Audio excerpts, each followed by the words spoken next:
Buenos días con todos. Vamos a empezar a leer la lista de asistencia. José Eduardo Aquín. Buenos días, doctor. Presente. Buenos días. Rafaela Avilés. Buenos días, doctor. Presente. Buenos días. Andrés Ayala. Buenos días, doctor. Presente. Buenos días.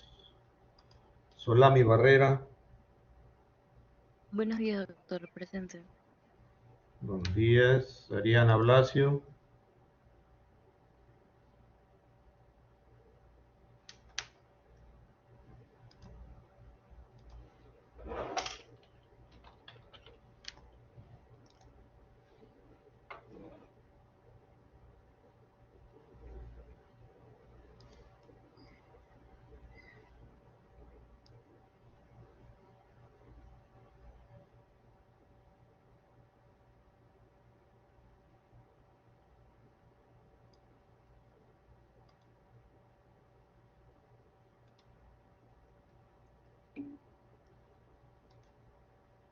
Ariana, no la escucho, pero ya la vi. Aldo Boca.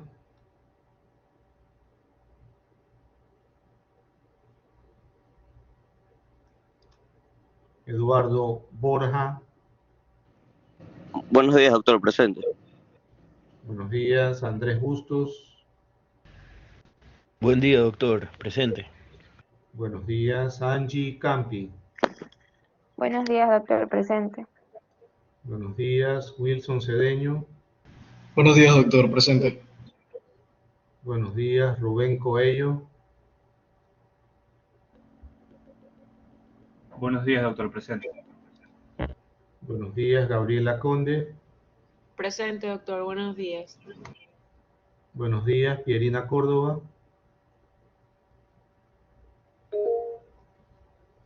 Buenos días, doctor. Presente. Buenos días, Pierina. Ariana, no te escucho, pero ya te puse presente. Yaneli Díaz. Buenos días, doctor. Presente. Buenos días. Kirsten Gubitz. Buenos días, doctor. Buenos días. Camila Holguín. Presente, doctor. Buenos días. Buenos días. Amarilis Játiva. Presente, doctor. Buenos días. Buenos días. Angeli León. Buenos días, doctor. Presente. Buenos días. Carlos Andrés Lojano. Buenos días, doctor. Presente. Buenos días. Patricio Loor. Buenos días, doctor. Presente. Buenos días. Juliana Macías. Buenos días. Presente. Buenos días. Rose Mite. Buenos días, doctor. Presente. Buenos días. Katy Monar. Buenos días, doctor. Presente. Buenos días. Kate Montes de Oca. Buenos días, doctor. Presente. Buenos días. Ariana Montalvo. Buenos días, doctor. Buenos días. Carla Morales. Buenos días, doctor. Presente. Buenos días. Adela Peñafiel. Buenos días, doctor. Presente. Buenos días. María Paula Rade. Buenos días, doctor. Presente. Buenos días. Cristina Ramón. Buenos días, doctor. Presente. Buenos días.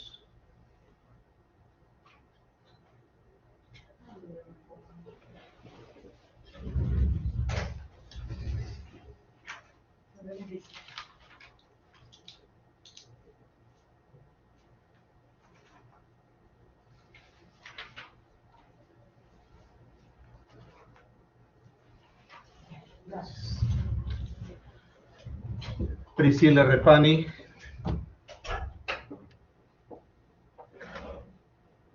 Buenos días, doctor. Presente.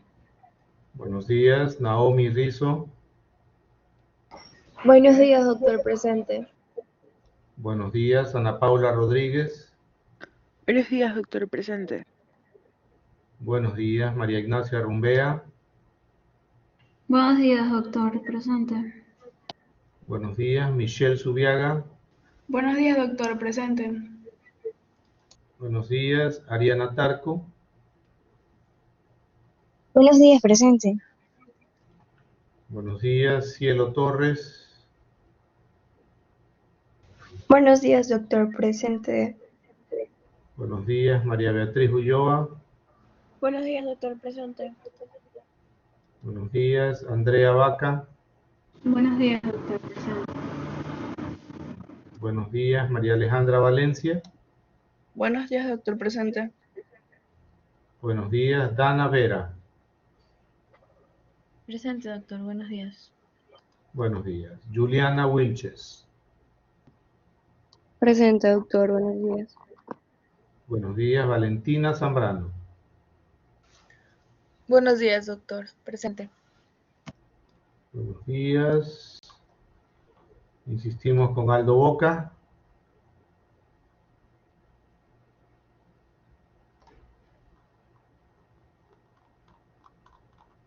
Ok. Levante la mano a aquellos que van a presentar, por favor.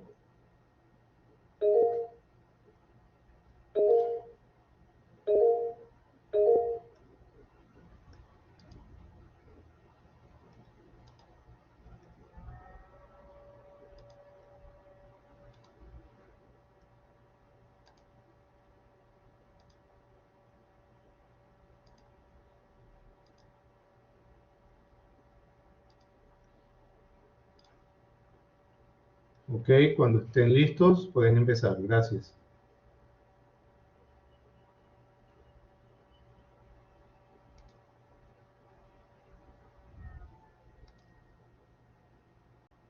Listo, doctor. Ya estamos subiendo las diapositivas. Gracias.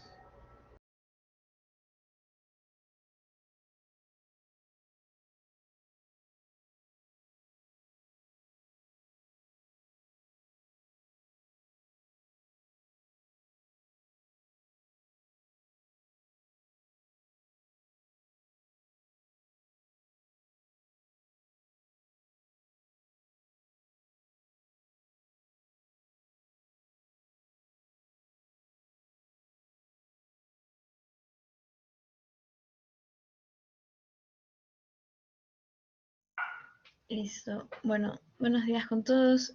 Somos el grupo 2. Está conformado por Cielo Torres, Angie Campi, mi persona, Ana Vera, Carla Morales y Angelín León. Nosotras vamos a hablar sobre la fisiopatología de la sangre. Bien, brevemente vamos a recordar ciertos conceptos básicos antes de entrar en el tema como tal. Bien, la sangre tiene componentes que son los eritrocitos, leucocitos, plaquetas, plasma. Los eritrocitos o glóbulos rojos son los que se hallan en más cantidad y van a ser los encargados de transportar el oxígeno desde los pulmones hasta el resto de los tejidos. Los glóbulos blancos van a ser los encargados de defender el organismo contra cualquier agente que lo considere peligroso, ya sean bacterias, virus, hongos, etc. Luego están las plaquetas, que son fragmentos celulares, ¿sí? Y estos aquí se van a agrupar porque participan en el tapón plaquetario, cuyo objetivo es detener el sangrado de una lesión producida y así proteger la pared del vaso. Y pues el plasma ya viene a ser la parte líquida de la sangre y de aquí va a ser muy rico en proteínas. Luego también hay leucocitos, que son células pues, que ya había mencionado, y estos de aquí son los neutrófilos, los basófilos, eosinófilos y entre otros, pero son los más importantes. Los neutrófilos se encargan de erradicar infecciones, liberando enzimas y fagocitando el microorganismo o lo que considera algo vulnerante para el organismo. Y su cantidad aumenta durante situaciones de estrés o adrenalina. Y pues la adrenalina es un neurotransmisor y una hormona vasopresora, la cual va a incrementar la frecuencia cardíaca y también dilata las vías aéreas. En cuanto a los basófilos, estos aquí contienen heparina, la cual es un anticoagulante. También tienen histamina, que es un vasodilatador, y el leucotrieno, que es un broncoconstrictor. Y pues los eosinófilos, estos aquí se encargan, participan en las alergias, incrementan cuando hay un proceso alérgico o también infecciones parasitarias. Estos aquí se van a adherir al parásito y van a inyectar enzimas hidrolíticas para así matarlos. Y bien, pues la hematopoiesis no es más que el proceso en donde se van a generar estos elementos formes, los eritrocitos, leucocitos y plaquetas. Y bueno, pues estos aquí vienen a partir de un precursor celular que es llamada la célula madre multipotente. Y bueno, pues hay varios factores que pueden desencadenar patologías en la sangre y puede ser por un fallo en la hematopoiesis. Cuando se están generando estas células, puede ser que se generen menos leucocitos de lo que deberían o incluso más eritrocitos y así. Y esto de aquí ya depende también por factores genéticos o también consecuente a la ingesta de un medicamento, droga o también la mala alimentación. Y pues entre las patologías más comunes vienen a ser la anemia, trastornos hemorrágicos, como la hemofilia, que ya las veremos a continuación y van a ser explicadas por mis compañeras.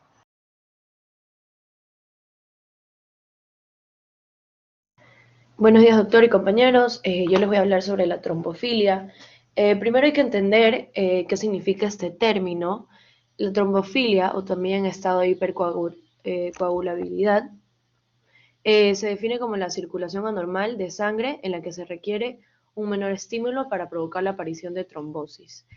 Se va a dividir en trombofilia primaria, a la cual a su vez se va a clasificar en hereditaria, adquirida o de origen mixto, y también se va a clasificar en trombofilia secundaria, la cual va a estar asociada con procesos que existen riesgos de complicaciones trombóticas, como cáncer, embarazo, intervenciones quirúrgicas, entre otras. Primero vamos a ver sobre las trombofilias hereditarias. La trombofilia hereditaria está determinada por causas genéticas, o sea, es un trastorno multigénico. Y comenzando por los déficits, tenemos déficit de antitrombina 3, déficit de proteína C y déficit de proteína S. La antitrombina 3 estaba a regular la formación del coágulo de fibrina mediante la inhibición de los factores 12, 11, 9, 10, 2 y plasmina, pero principalmente va a actuar sobre estos dos de aquí. En la imagen de la derecha van a poder observar aquí la antitrombina, cómo va a inhibir estos dos factores de la coagulación. Algo más que acotar sobre la antitrombina 3 es que esta se va a potenciar en presencia de la heparina y los proteoglicanos en la pared vascular. También su transmisión hereditaria va a ser autosómica dominante y su prevalencia de 0.5 al 1%. Luego tenemos el déficit de proteína C, que esta es una glicoproteína dependiente de la vitamina K. Esta va a ser activada por el complejo trombina y trombomodulina en la superficie endotelial y va a degradar a factores 5 y 8 con la presencia de la proteína S como cofactor. Aquí pueden observar la proteína C, la cual luego se activa por el complejo trombina trombomodulina y gracias a la ayuda de la proteína S va a inhibir esos factores, va a degradarlos. Finalmente tenemos el déficit de la proteína S, que la proteína S también es una glicoproteína que va a depender de la vitamina K. Esta se va a sintetizar en el hígado, también en las células endoteliales como los megacariocitos, y va a actuar como cofactor formando el complejo, como ya lo habías mencionado anteriormente, y esta va a ser activada en la superficie de los fosfolípidos y se va a potenciar su adherencia a ella.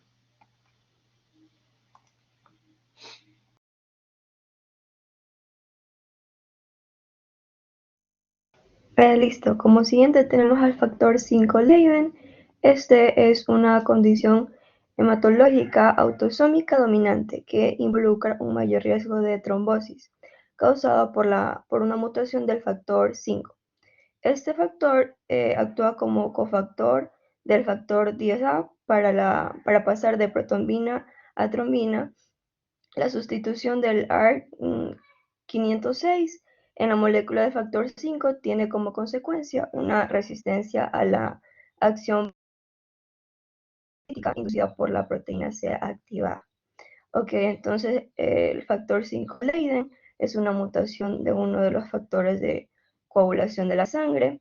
Esta mutación puede aumentar las probabilidades de desarrollar coágulos en la sangre anormales, con mayor frecuencia en las piernas o los pulmones.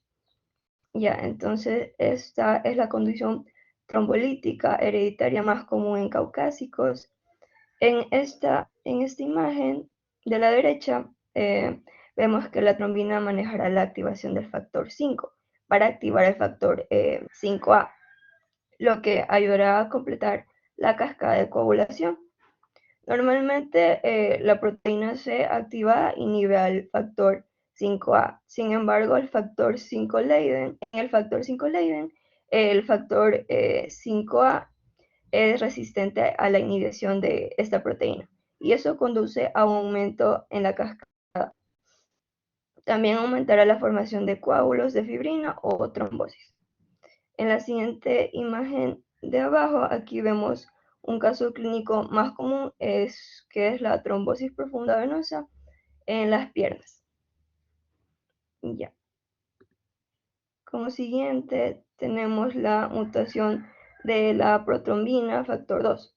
Existe una variante de la protrombina que ocurre cuando hay un cambio en el gen de la misma. De manera que en el nucleótido número 20.210 hay un cambio de la guanina por adenosina. Este cambio puntual de la estructura habitual de un gen es el que llamamos mutación. Y esto fue escrito por Port.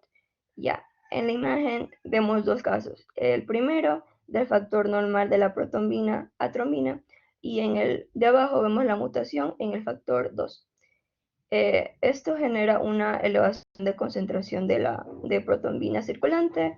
También es importante que promueve la generación de trombina e impide la activación del factor 5 activado por proteína C.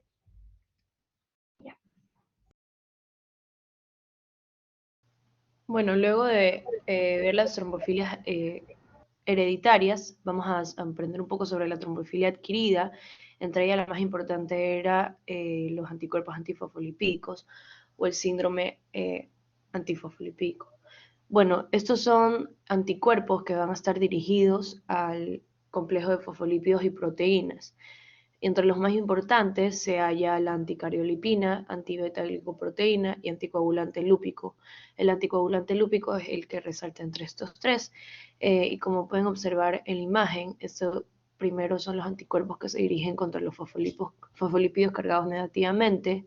Estos van a estar localizados en membranas celulares, en momentos claves del ciclo celular, y va a culminar con la expresión de moléculas de adhesión. Entonces, estos anticuerpos antifosfolipídicos van a causar que su presencia aumente el riesgo de trombosis hasta 9 veces.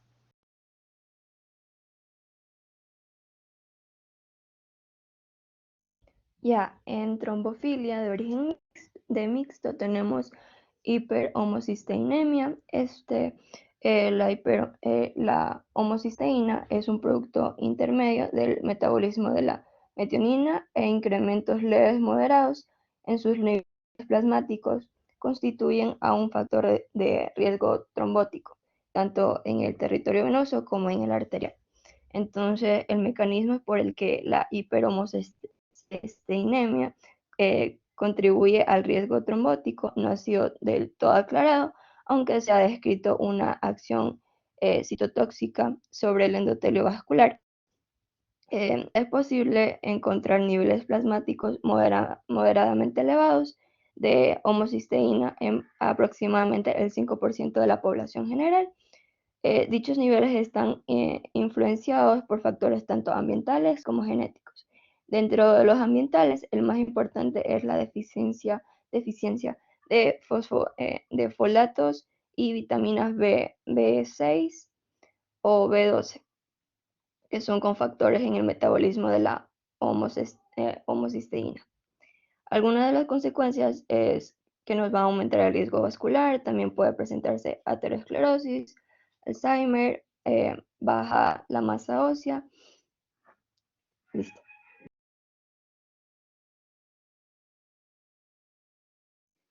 Ya, buenos días. Yo les voy a hablar sobre lo que son los trastornos hemorrágicos. Como primer trastorno hemorrágico tenemos a la hemofilia, que va a ser hereditaria, en el cual la sangre no se va a coagular de forma adecuada y por lo general afectan más a los hombres.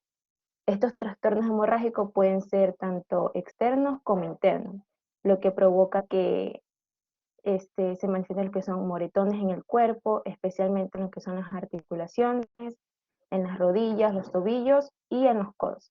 Hay que tener en cuenta que las personas hemofílicas no es que van a sangrar más rápido de lo normal, sino que van a sangrar durante un tiempo más prolongado. Entonces, como dije ya anteriormente, la gran mayoría de los afectados por hemofilia... ¿Mandé?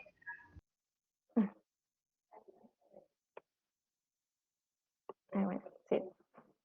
Ya, la gran mayoría de los afectados... ¿Va a decir al doctor? No, había escuchado algo y pensé que había algún problema. Siga nomás. Ya. Bueno, entonces la gran mayoría de los afectados por hemofilia van a ser como dije antes, van a ser los hombres, ya que se trata de una enfermedad genética recesiva ligada al cromosoma X. Entonces, este cromosoma X va a ser un cromosoma sexual que en las mujeres va a estar presentada por, dos copias de mientras que en los hombres sí van a tener solo una copia. Como se trata de una enfermedad genética recesiva, para que la mujer padezca la enfermedad, debe heredar los dos cromosomas X que tengan la mutación y que origine la hemofilia, ya que si solamente recibe un cromosoma mutado, simplemente va a ser portadora y no va a manifestar los síntomas. En cambio, en los hombres basta que solo herede un cromosoma X que tenga la mutación para poder ser hemofílicos. Ya. En función de cuál sea el factor de coagulación deficiente, la hemofilia se va a clasificar en hemofilia A, que es la más común, y la hemofilia B. Pero entonces, ¿cómo se van a crear estos factores de coagulación? Entonces, estas proteínas van a ser formadas por medio de genes. Tenemos que el gen del factor 8 va a formar al factor de coagulación 8, y en el gen del factor 9 va a formar a las proteínas del factor 9. Entonces, cuando hay una hemofilia A, va a haber una mutación en este gen. Va a haber una mutación en este gen, por lo tanto, va a haber una deficiencia del factor 8. Y en la hemofilia B va a pasar lo mismo, solo que va a haber una deficiencia del factor 9. En función de la cantidad de factor de coagulación que falta en la sangre, se van a establecer los diferentes grados de severidad. Entonces, en una hemofilia leve, hay un 5% y un 40% del factor de coagulación. Entonces, aquí las personas no tienen problemas serios de sangrado, solamente si tienen una hemorragia después de una cirugía o lesión grave. En una hemofilia moderada, está entre un 1% y un 5% del factor de coagulación. Aquí las personas pueden sangrar una vez al mes y sobre todo pueden tener hemorragias serias después de una cirugía o algún tipo de lesión. Y en la hemofilia severa es menos de 1% el factor de coagulación. Entonces aquí las personas sufren hemorragias frecuentes, tanto en músculos y articulaciones. Y estos sangrados pueden aparecer de forma espontánea sin que haya un tipo de causa. Ya. Ahora, este es el proceso normal de lo que es la hemostasia, que es un mecanismo que se activa después de haber sufrido un traumatismo o lesión que va a prevenir la pérdida de sangre. Entonces tenemos que en un vaso sanguíneo vamos a encontrar glóbulos rojos, las plaquetas y los factores de coagulación. En este caso, en la imagen solo van a estar el factor de coagulación 7, 8, 9, 10 y 11. O sea, si hay más, como... Hola. Se prendió un micrófono. Priscila, ¿tienes prendido el micrófono? Sí, la escuchamos. Siga, por favor. Bueno, ya. Perdón. No te preocupes. Ya, bueno. Entonces, a ver, me quedé. Ya, van a estar los factores de coagulación 7, 8, 9, 10 y 11. Hay más factores, sino que como para hacerlo un poco más sencillo. Entonces, ¿qué pasa cuando un vaso sanguíneo se va a romper? Va a dar lugar a una hemorragia. Entonces se forma la fisura y comienzan a salir todos los nutrientes del vaso sanguíneo. Entonces esto hace que se agrupen las plaquetas alrededor de la fisura como tal, y se dé lo que es la coagulación primaria. Pero este coágulo no va a ser lo suficientemente fuerte para poder detener la hemorragia. Entonces es ahí donde estas plaquetas van a necesitar ayuda de los factores de coagulación. Y entonces se van agrupando el factor 7, que el factor 7 activa el 11 activa el 9, el 9 al 8, y por último que el 8 va a activar al 10. Entonces una vez que ya se agruparon todas las plaquetas, los factores de coagulación, se va a formar la fibrina. Esta fibrina hace que el coágulo sea más fuerte y detenga la hemorragia. Entonces a esta coagulación se le va a llamar la coagulación secundaria. Ahora, ¿qué pasa con una persona que tiene una hemofilia A? Entonces, como dije antes, va a haber una deficiencia del factor 8. Entonces, vemos que ese factor no va a estar dentro del vaso sanguíneo. De igual manera, se va a romper el vaso sanguíneo, empieza la hemorragia, se agrupan las plaquetas y también se van a agrupar los factores de coagulación. Pero aquí el proceso va a ser débil. Entonces, el 7 va a activar al factor 11, el 11 al 9, pero como no es factor 8, si estamos hablando ya de una hemofilia moderada o grave, entonces no se va a completar el proceso. Entonces, porque vemos que el 10 no se agrupa porque necesita ese factor 8, entonces no se va a formar la fibrina. No se completa ese proceso, entonces la hemorragia va a seguir y no se va a detener. Lo mismo va a pasar con lo que es la hemofilia B, solo que aquí va a haber una deficiencia del factor 9 y el orden como que se altera un poco. Entonces, se rompe el vaso sanguíneo, se agrupan las plaquetas y se agrupan los factores de coagulación. El 7 que va a activar el 11, ya no se agrupa el 9 porque no hay, pues no, en la hemofilia B no se forma la fibrina y entonces la hemorragia de igual manera va a seguir sin poder detenerse.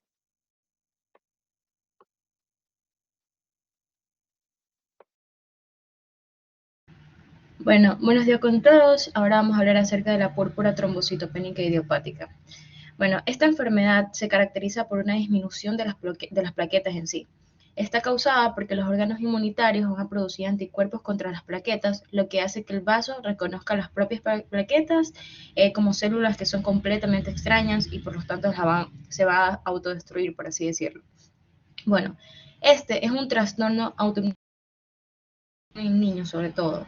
No quiere decir que algunos niños que no tengan la edad de 2 a 5 años, que es la edad como que clave en donde puede manifestarse una enfermedad, no la posean, porque sí, e incluso algunos adultos han sido diagnosticados con esta enfermedad ya en una edad muy avanzada, que es un caso clínico que hablaremos después, que se podrá dar cuenta. Bueno, tiene una incidencia estimada de 5 casos de 100.000 niños al año, con un pico máximo de edad de 2 a 5 años. Se trata de un proceso generalmente benigno, adquirido y de origen desconocido. Esto es muy importante, por eso tiene el nombre de idiopática, porque aún no se ha podido descubrir cuál es el origen o la causa de esta enfermedad. Bueno, la presentación típica de esta enfermedad va a ser un niño completamente sano, que de forma brusca va a presentar un cuadro de púrpura mucocutánea o sangrado menor, secundario a trombopenia sin otras alteraciones clínicas ni analíticas. Bueno, el 60% de los casos está precedida de una infección viral o bacteriana aguda. Es decir, el niño está completamente sano y de un momento a otro se descompensa, comienza a sangrar ya sea por encías o de cualquier manera y comienza a manifestarse también algo muy característico que son las petequias en la piel, que son como puntitos rojos en toda la piel y aparte de púrpura también. Bueno, ¿cuáles son los síntomas de la púrpura trombocitopénica? Estos pueden permanecer asintomáticos o presentar hemorragia cutánea persistente, sobre todo en áreas expuestas a los traumatismos, o también hemorragias por las mucosas, como acabo de mencionar ahorita. ¿Cómo se va a diagnosticar esta púrpura? El diagnóstico de la púrpura trombocitopénica se establece a través de la historia clínica, la exploración física y el recuento de las plaquetas. Bueno, tenemos aquí en las manifestaciones clínicas, he puesto aquí un cuadro en donde habla de cuando tenemos una púrpura leve, una púrpura moderada y una púrpura severa. En la primera se va a manifestar las petequias y equimosis mucocutáneas. En la moderada, que ya va a ser de 70.000 a 30.000 plaquetas, cómo va disminuyendo. Se pueden dar cuenta que la gravedad de las plaquetas al disminuir es muy severa en realidad, y por esto es una enfermedad casi mortal en los niños. Ya en este segundo, que es el moderado, está la menorragia, sangrado excesivo postquirúrgico o en la extracción dental. Y en la tercera, que es la severa, puede haber sangrados espontáneos y en el tracto urinario. Bueno, tenemos aquí el tratamiento, que cuando se decide iniciar con un tratamiento farmacológico, las opciones terapéuticas de primera línea son los corticoides, la inmunoglobulina intravenosa y la gamma globulina, que es la anti-RHO. Bueno, varios estudios han demostrado que cualquiera de estos tratamientos va a cortar el tiempo de la trombopenia sintomática frente a no tratamiento.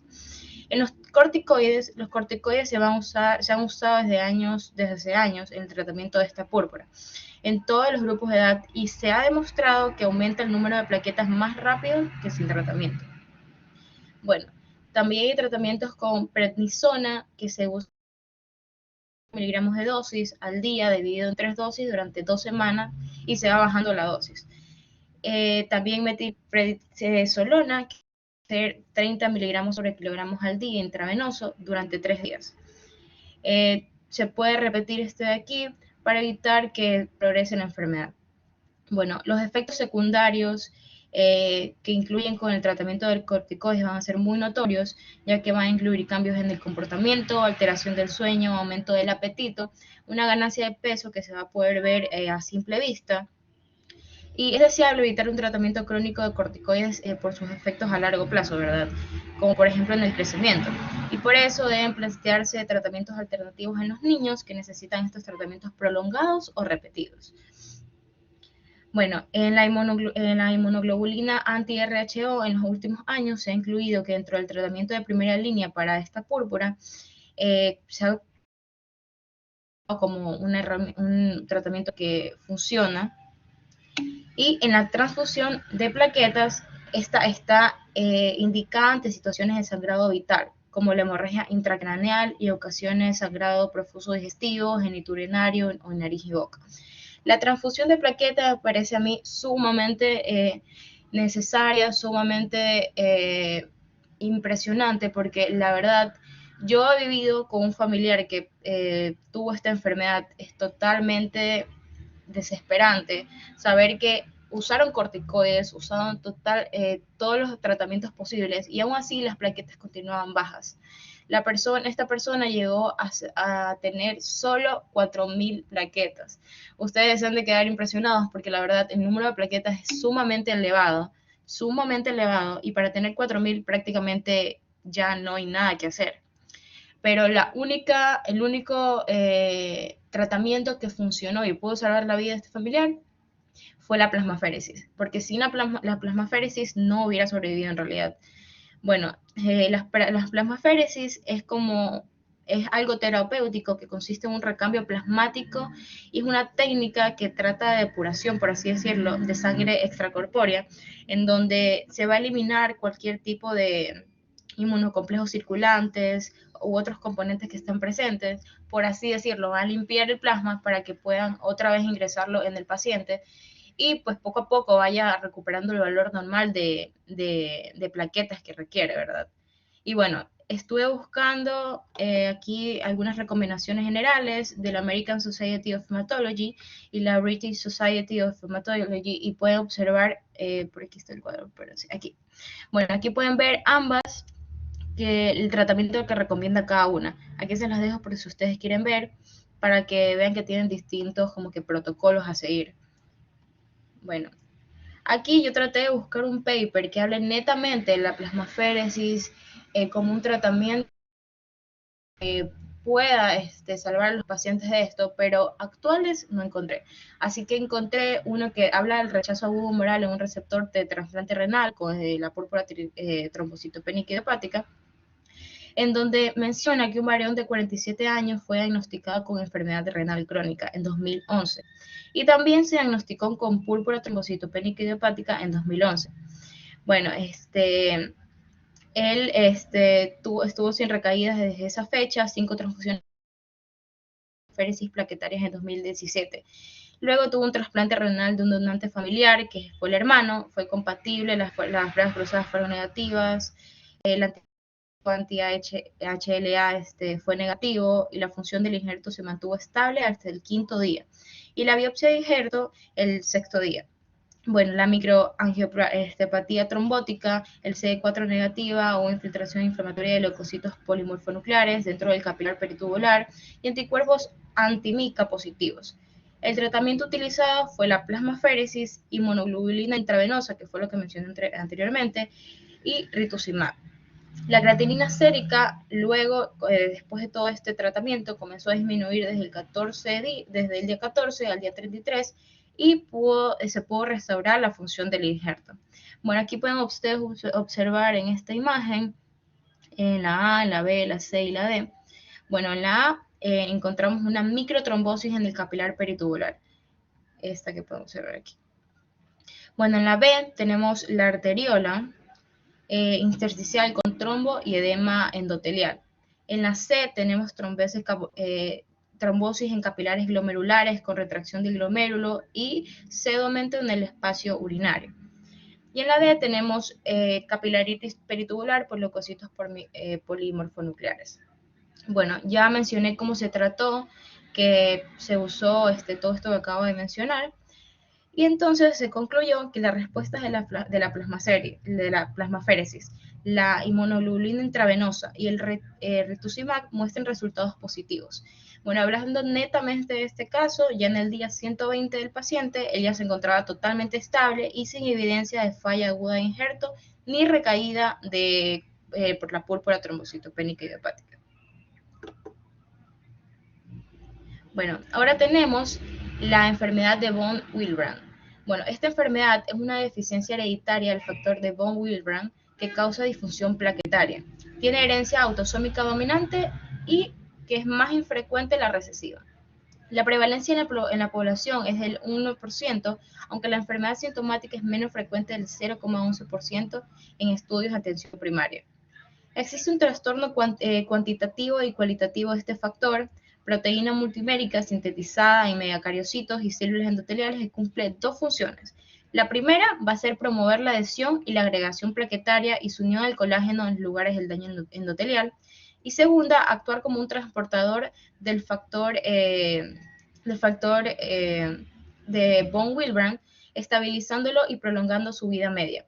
El gen de esta proteína se encuentra en el brazo corto del cromosoma 12. Y pues es muy difícil de diagnosticar, ya que puede confundirse con cualquier otro tipo de hemorragia, y por eso se debe hacer un estudio prácticamente exhaustivo, ver si el paciente tiene herencia, para no confundirlo con algo más y pasarlo desapercibido, por así decirlo.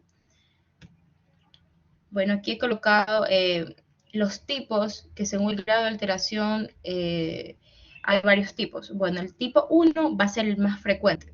Va a ser producido por un déficit cuantitativo parcial de este factor debido a mutaciones del gen que conlleva una menor síntesis o a un mayor aclaramiento del factor.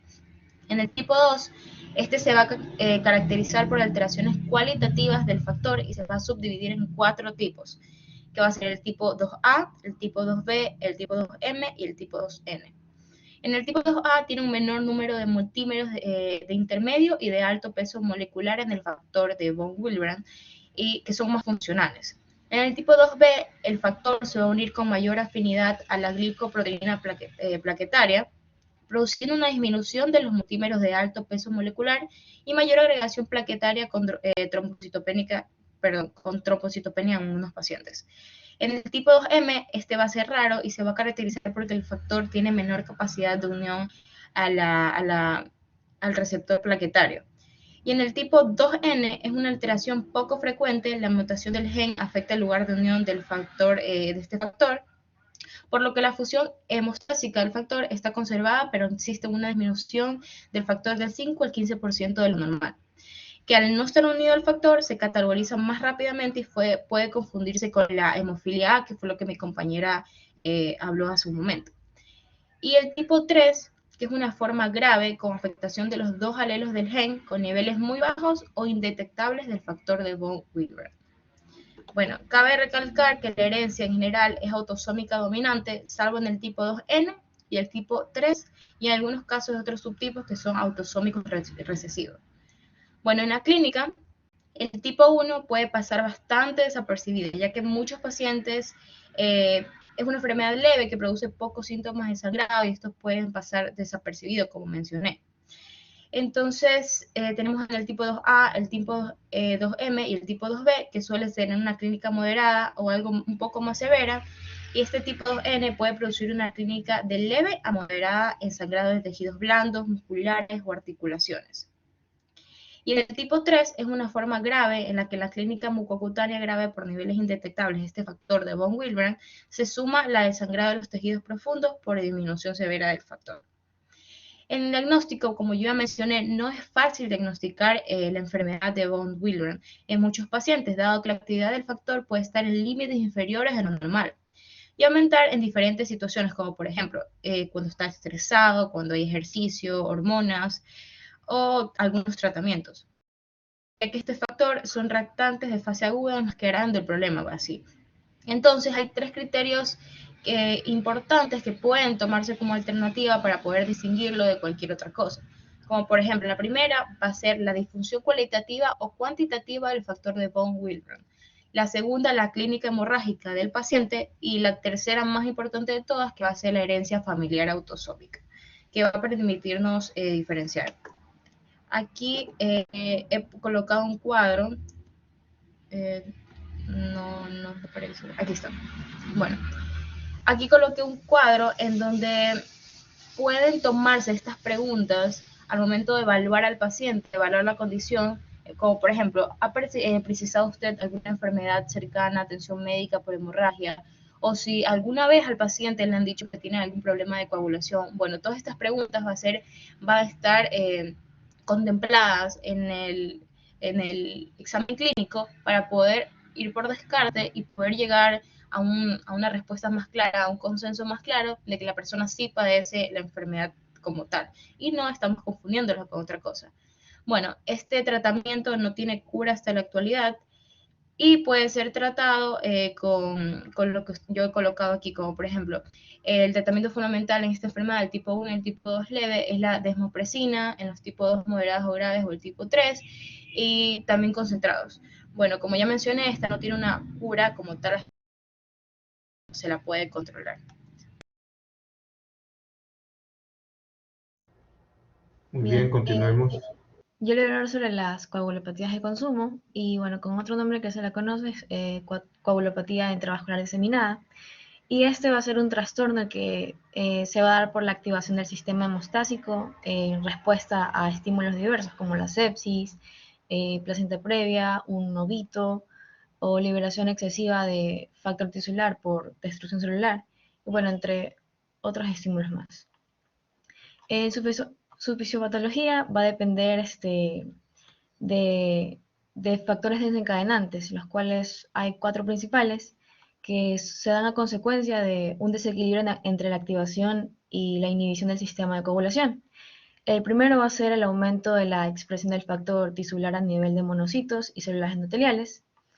El segundo va a ser una exposición y liberación del factor tisular, ya sea por traumatismos, grandes quemados o una patología obstétrica. En los traumatismos, sobre todo se dan a nivel encefálico.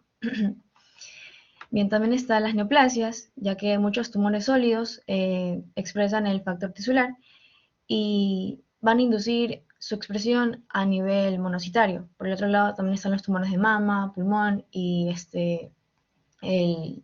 el colorectal, los cuales producen sustancias procoagulantes que activan directamente el factor X. Y pues recordemos que el factor X es una proteína con propiedades enzimáticas, la cual participa en la cascada de la coagulación. Bien, todo esto va a ir conduciendo al depósito de fibrina intravascular sistémica. Y bueno, pues el CID o coagulopatías de consumo consiste en que se van a producir una condición subyacente, la cual va a activar la hemostasia de forma intravascular, activando las vías de coagulación, tanto intrínseca como extrínseca. Las va a activar de una manera descontrolada, ¿ya? Entonces, al activarse las vías de coagulación, quiere decir que va a haber mucha trombina, la cual va a formar fibrina, y esto de aquí va a conllevar a la formación de coágulos. Y bueno, En sí, esa activación patológica de la hemostasia, al producirse esto, se van a consumir todos los factores, es por eso su nombre, coagulopatía de consumo. Se van a consumir las plaquetas, por eso van a bajar. También se van a activar los perfiles de coagulación, por ello se van a consumir los factores de coagulación prolongada, como el TP y el APTT. La fibrina va a empezar a depositarse dado que los trombos que se están formando, entonces el fibrinógeno va a comenzar a disminuir porque se está consumiendo, y también va a aumentar los productos de degradación dado a que se activa la fibrinólisis.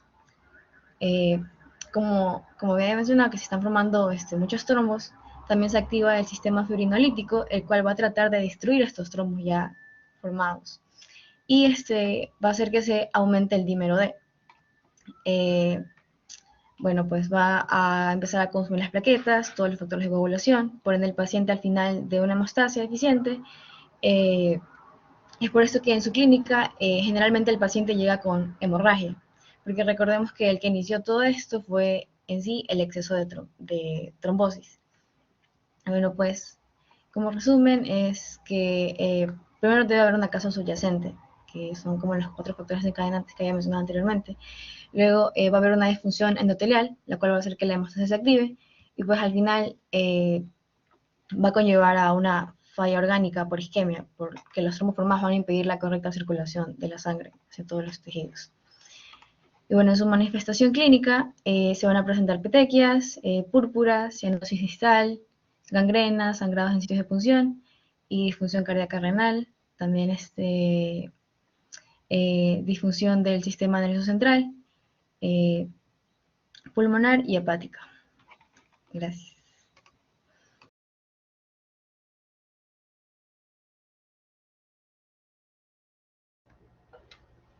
Muy bien, creo que ha sido una presentación bastante completa, principalmente llena de, recién se une Aldo, llena de bastante evidencia actual, que eso es lo importante. Vamos en los 8 minutos que quedan, aquí alzo la mano Andrés Alejandro Ayala. Vamos a hacer que Andrés Alejandro Ayala haga una pregunta, por favor, al grupo. Adelante, Andrés, prenda su cámara, por favor, y haga la pregunta. Ok, yo una pregunta. No sé si no se me escucha bien. Andrés, por favor, prenda su cámara y haga una pregunta al grupo. Gracias. Ya. Ahí ya me ve. Adelante, por favor. Ya, yo tengo una pregunta con el síndrome antifosfolipídico. Quisiera saber cuál es, por ejemplo, el tratamiento y cómo se diagnostica. Muchas gracias. Por favor, levante la mano la persona del grupo que va a contestar la pregunta. Angeli León, adelante, por favor. Sí, Andrés, ya respondo a tu pregunta. Voy a prender la cámara un ratito. Ya. ¿Ahí me pueden ver? Sí, Angeli, adelante, por favor. Ok, entonces en cuanto al síndrome antifosfolipídico, su diagnóstico se va a hacer mediante principalmente análisis de sangre, pero lo importante de estos análisis de sangre es que se tienen que realizar con un tiempo de diferencia. Esto puede ser 12 semanas, y en ambos casos se debe encontrar estos anticuerpos antifosfolipídicos que lo habíamos mencionado. Y en cuanto a su tratamiento, este es un tratamiento indefinido con anticoagulantes, que entre ellos se puede utilizar la heparina, la warfarina o la aspirina. Muchísimas gracias, Angeli. Muchas gracias, Andrés, por la pregunta. Vamos a continuar, por favor. Katy Monar, si puedes hacer la pregunta. Sí, doctor, ya prendo mi cámara.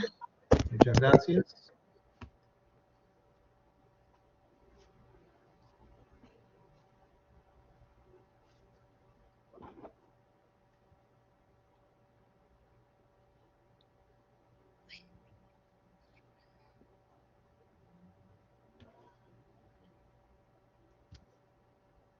Ya, mi pregunta es, ¿bajo qué criterio se basa para un mejor diagnóstico de la enfermedad de de von Willebrand. Muchísimas gracias. ¿Quién va a contestar la pregunta del grupo? Carla, por favor, adelante.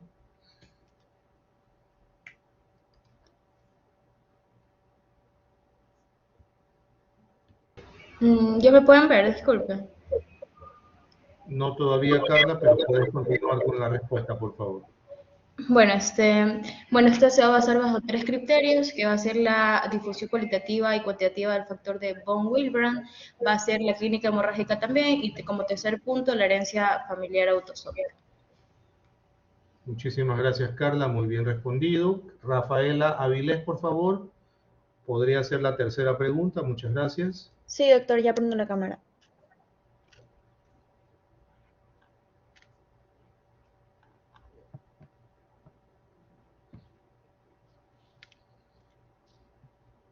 Ya, ahí me puede ver. Adelante, por favor, Rafaela. Ya. Gracias. Mi pregunta es, ¿cuál es la alteración de la trombofilia que tiene mayor prevalencia? Muchísimas gracias. ¿Quién levanta su mano, por favor, del grupo? Adelante con la respuesta.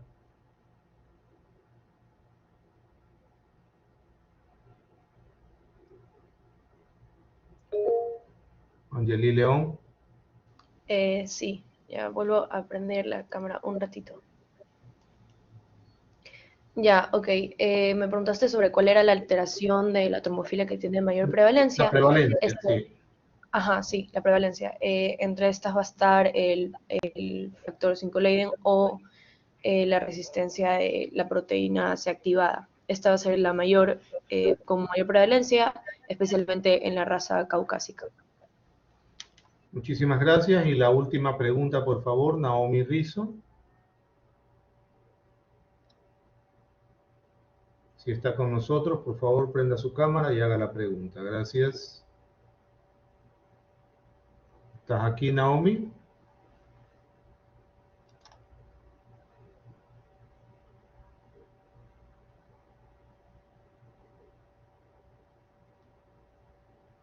Parece que no. Andrea Vaca está con nosotros.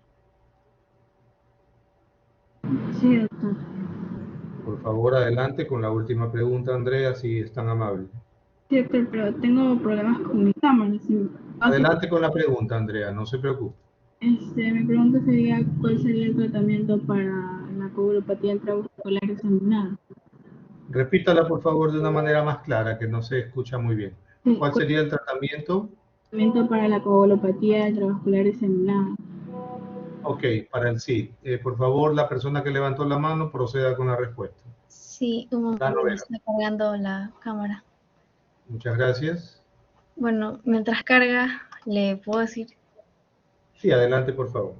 Ya, bueno, la coagulopatía diseminada realmente tiene un tratamiento complejo y generalmente se la puede, o sea, generalmente su tratamiento se basa en darle plasma fresco y congelado al paciente, pero eso ya va a depender de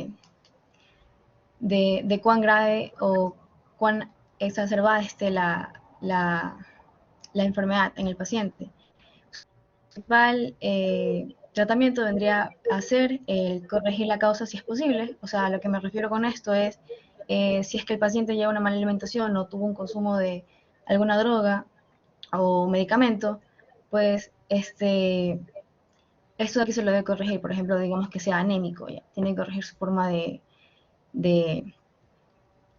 alimentarse, ¿ya? Y como segundo punto, se debe dar se debe tratar la microtrombosis. Y esto de aquí, como mencionaba, esto se da por cantidades de 400 a 500 ml de concentrado eritrocitario. Debe administrarse 250 ml de plasma fresco congelado. Y en casos más graves se da 1/2 ml de plasma fresco congelado. Y pues ya en pacientes hemodinámicamente inestables, ya es imprescindible reponer su estado de volemia y la presión de perfusión tisular a nivel sistémico. Muchísimas gracias. Bueno, miren, tenemos nosotros en toda esta semana, es decir, hoy día lunes y el miércoles, fisiopatología de la sangre. Tenemos en En la próxima semana también fisiopatología de la sangre, pero dirigida a dislipidemias, hipercolesterolemias, hipertrigliceridemias. Ese será otro punto. Entonces, nos vamos a quedar aquí la próxima clase. Este fue el grupo 2 que presentó. Yo no sé si ya di la asignación para el grupo 3. Ok, entonces lo que vamos a hacer en la próxima clase para el grupo 3 es lo siguiente. Vamos a presentar dos casos clínicos relacionados con patologías de la sangre. Cuando me refiero a caso clínico, el orden de presentación es la historia clínica, la anamnesis, los hallazgos, el laboratorio y el diagnóstico diferencial. Esto se lo voy a poner así detallado en la plataforma dentro de unos minutos. Y para el día miércoles, entonces, lo que hacemos es, yo voy a dar un asentamiento de todo lo que se habló ahorita en lo que se refiere a fisiopatología sanguínea. Y luego de eso, sí, para el grupo 3, Priscila, para el grupo 3, hacemos dos casos clínicos. Si son, por ejemplo, 6 personas, se reparten. Si son 4, se reparten. Si son 5, se reparten. Se presenta primero el caso 1 y después el caso 2. Ya voy a poner las especificaciones en la plataforma y la próxima clase yo hago un asentamiento de los conocimientos fisiopatológicos de enfermedades de la sangre. Y ya el día lunes, Dios mediante, empezamos con las hiperlipidemias, ¿sí?